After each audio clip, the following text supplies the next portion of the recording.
Hello everyone, welcome back to Bunty Babli rising.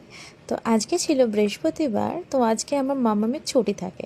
আর আমরা সবাই office থেকে এসে যাওয়ার পর মামাম বলেছিল আজকে মাসিরা যেহেতু বাড়িতে আছে তো পুঁইশাক মাছের মাথা দিয়ে করতে, কেন এটা খেতে সবার ভালো লাগে। আর কার ভালো লাগে কমেন্ট করো। তো তাই জন্যে আগে থেকে আমার মামাম পুঁইশাক, কুমড়ো, আলু সব কেটে রেখেছিল, ইভেন মাছের মাথাটাও ভেঙে রেখে দিয়েছিল।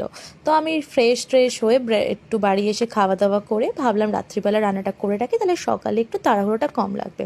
আর এদিকে দেখো এই যে মাছের মাথাটাও একদম ভেজে রেখে দিয়েছিল গুঁড়ো করে।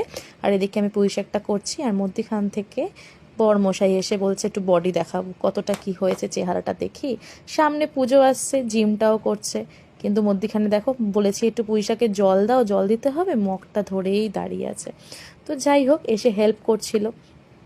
এই কমপ্লিট করে তারপর রাতের ডিনার করে এবার আমি শুতে যাব। তো good night everyone, have a good day. আবার একটা নতুন ব্লগ নিয়ে তোমাদের সামনে আসবো।